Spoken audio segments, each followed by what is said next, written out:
Pemirsa terima kasih Anda masih bergabung bersama kami dalam Market Opening dan berikut ini akan kami sampaikan sejumlah saham-saham yang direkomendasikan oleh Pak Alfred Nainggolan. Ya, Pak Alfred, di segmen ini kita akan Ya, ulas beberapa saham yang sudah Anda sampaikan sebelumnya begitu ya. Ada Telkom, kemudian ada Krakatau Steel, AKR Corporindo, kemudian juga Indofood. Rata-rata big cap semua ini Pak. Apa ya. yang melatar belakanginya?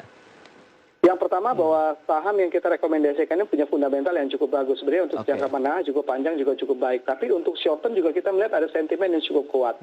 Kita ambil contoh Telkom. Telkom mulai masuk kepada pengumuman dividen di bulan Maret dan di bulan April. Dan kita melihat ada indikasi bahwa dividen-dividen BUMN juga tahun ini kemungkinan akan tinggi karena kebutuhan pemerintah terhadap tadi pendapatan dari BUMN kita. Baik. Jadi apalagi kalau kita lihat Telkom labanya relatif masih cukup solid untuk 2020. Oke. Jadi untuk short termnya punya isu yang cukup bagus. Kras juga kalau kita lihat tadi bahwa tahun ini tahun 2020 mereka bilang bahwa bisa merealisasikan laba. Ini kan laba setelah puasa 7 sampai 8 tahun melami rugi bersih. Artinya Baik. ini sebuah sentimen short term yang cukup bagus. Tinggal kita nunggu nanti kapan laporan keuangannya itu dikeluarkan dan target mereka tahun ini seperti apa. Biasanya kalau kita lihat pertumbuhannya kemungkinan akan cukup bagus untuk emiten-emiten yang baru melakukan turnaround seperti Krat. Kita tahan dulu, kita ke Telkom dulu. Ya. Pak Alfred tadi sudah disampaikan memang ini bisa menjadi pilihan investasi, tapi apabila mau masuk, apakah current price masih boleh Pak atau menunggu di level supportnya untuk masuk di Telkom? Iya, kalau untuk 1-2 hari ini memang kenaikannya kan juga cukup signifikan ya, di kisaran 12 sampai 13%. Jadi mungkin koreksi hari ini bisa dijadikan momentum juga untuk melakukan akumulasi beli. Karena tadi bahwa ini bukan sifatnya short term, karena untuk menengah panjang juga oke. Cuma karena ada sentimen short term, makanya kita lihat bahwa untuk momen short term juga cukup bagus untuk Telkom. Wow. Untuk hari ini kita lihat level support cukup kuat di level 3.400. Walaupun tadi kita ngeliat bahwa level supportnya tuh ada di level 3.370. Jadi mungkin 3.370 sampai 3.400 sebenarnya momen yang cukup bagus untuk masuk ke Telkom. Selain tadi sentimen short term, kita melihat bahwa fundamental untuk menengah panjangnya juga masih cukup bagus. Oke, sementara potensial upside-nya masih menjanjikan Pak? Menjanjikan sekali. Kita melihat bahwa kemungkinan tahun ini Telkom akan cukup mudah untuk bisa bermain kembali di harga 4.000. Oke, baik, sampai ada peluang ke 4.000-an begitu ya. Itu dia untuk Telkom. Kemudian Krakatau Steel tadi ada turnaround juga yang bisa dimanfaatkan begitu untuk investor masuk dalam Kras. Silakan Pak, support resisten yang mungkin bisa dicermati.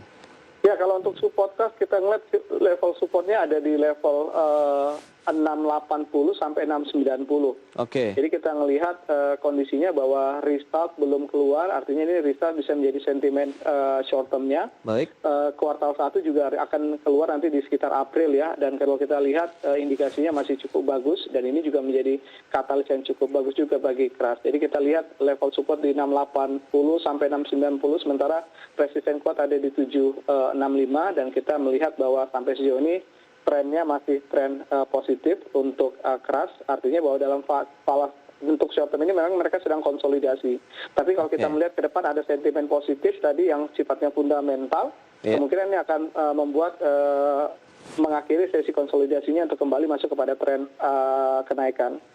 Baik, itu dia. Berarti Kras pun untuk short term, medium maupun long term oke juga ya Pak ya? Yes, betul sekali. Yes, berikutnya ada AKR Corporindo. Apa lebih kepada didukung ada kenaikan harga minyak mentah dunia begitu atau ada hal lain? Ya, sebenarnya kalau lihat di full year 2020 juga hasilnya juga cukup bagus ya untuk Akra, bisa tumbuh cukup tinggi untuk Akra, bahkan valuasinya juga masih cukup murah, dan kalau kita lihat laggingnya cukup tinggi terhadap Akra. Sementara tadi kita lihat bahwa saham-saham sudah mengalami recovery yang cukup bagus, tapi Akra kalau kita lihat belum cukup signifikan. Jadi ini juga cukup kita lihat bahwa sentimen short term kan kita tadi menunggu laporan keuangan, outlook 2021, dan sepertinya untuk bisnis Akra juga di 2021 mungkin bisa akan lebih baik lagi ketimbang 2020 dari sisi growth-nya. Jadi ini juga sesuatu yang cukup bagus juga untuk Akra. Baik, apakah semenarik Telkom dan juga Kras kalau kita masuk di Akra? Ya, Akra itu bisa dibilang masih lagging ya. Jadi ini yang bagi investor yang ready untuk bisa medium dan long term, sebenarnya ini barang yang cukup bagus karena valuasinya cukup murah sekali, bisnisnya juga bisa dibilang masih cukup strong di tahun ini bahkan beberapa tahun ke depan. Karena kita lihat ada upside yang cukup bagus dari lahan industri mereka. Baik. Kalau kita lihat untuk distribusi BPM kan relatif cukup stabil ya. Yes. Jadi upside-nya masih cukup besar dari lahan industri atau real estate mereka. Oke, AKR Korporindo, apakah juga current price masih boleh kita cicil beli sambil melihat pergerakannya, adakah support bisa terbentuk di 3310? Ya, support kuat memang ada di 3310 untuk hari ini. Jadi kalau kita lihat hari ini justru masih cukup kuat ya untuk akranya ya, hanya di 390. Jadi kita masih melihat bahwa ini mungkin masih oke untuk diakumulasi dari 3390 sampai tadi di 3310. Upside-nya juga cukup bagus kalau kita lihat di level 337 sampai 38. Baik, untuk 3.000 sampai dengan 3.800 AKR Korporindo itu lebih kepada untuk target price akhir tahun atau bagaimana, Pak? Kita ngeliat dalam 1-2 bulan terakhir, result full year 2020 dan outlook kuartal 1 ini menjadi katalis yang cukup bagus sebenarnya bagi Akra.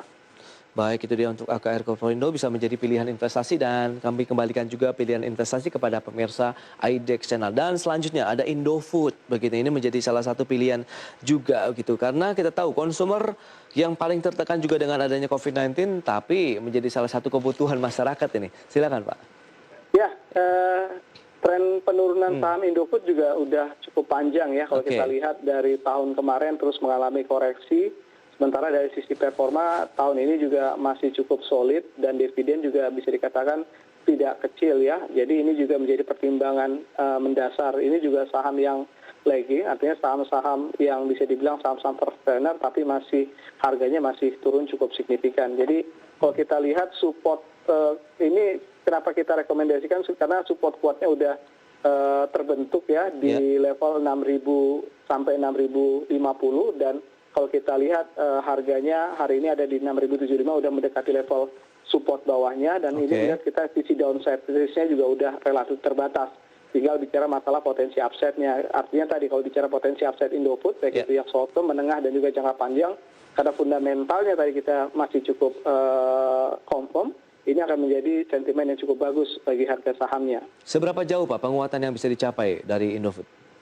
Ya, kalau Indofood kita lihat yang terdekat memang ada resisten di level 6.350 ya. Tapi tadi dari sisi valuasi dan dari sisi harga historis, sebenarnya ruang kenaikannya untuk jangka menengah dan jangka panjang juga cukup tinggi upside-nya.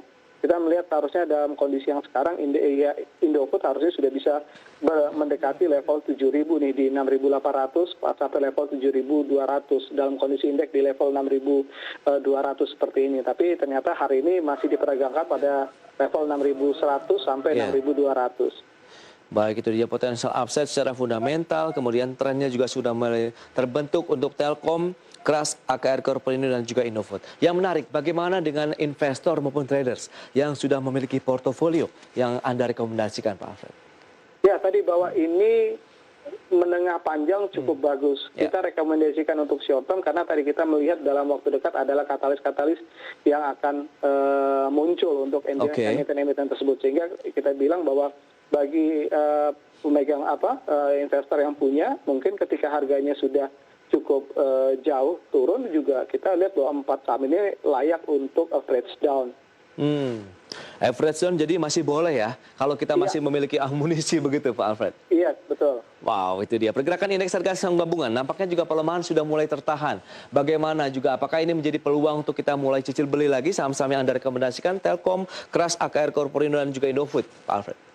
Ya, tadi kalau kita katakan bahwa ternyata beberapa saham-saham juga sudah bisa menghijau karena kuatnya sentimen individual di masing-masing emiten tersebut. Artinya sentimen individualnya bisa mengalahkan sentimen market yang saat ini sedang terkoreksi. Jadi 4 emiten tadi juga kita perkirakan juga dasarnya karena memang dalam waktu dekat akan ada sentimen-sentimen positif dari result mereka, dari pengumuman dividen mereka, dari turnaround bisnis mereka, dan itu yang membuat kita bilang bahwa untuk 4 saham tersebut juga untuk saat ini juga layak untuk yang short term ya. Baik. Secara makroekonomi, kita tahu pekan depan akan ada rilis inflasi, kemudian beberapa data ekonomi lain. Anda melihat bagaimana dari Praus Capital sendiri, Pak Alfred? Ya, kalau untuk data makro kita melihat tidak akan banyak mengejutkan. Inflasi relatif akan tidak banyak bergerak dari distribusi data yang sudah di dalam 3-6 bulan ke depan. Dan kita melihat bahwa dalam 1-2 bulan ke depan lebih kepada sentimen individual sahamnya, yaitu result, pengumuman dividen dan outlook emiten 2021. Jadi untuk makronya tidak akan banyak memberikan kejutan. Justru sentimen-sentimen dari individual saham, khususnya aksi korporasi, result, itu yang akan banyak mempengaruhi pergerakan market kita. Itu dia yang akan juga dicermati tentunya bagi para investor dalam menyikapi perdagangan mungkin dalam beberapa pekan ke depan begitu ya Pak Alfred ya? Iya. Baik Pak Alfred, terima kasih banyak Pak atas waktu yang diberikan dan juga analisisnya. Semoga bermanfaat tentunya bagi para investor maupun traders dalam menyikapi perdagangan hari ini. Selamat melanjutkan aktivitas Anda kembali Pak Alfred dan stay healthy Pak.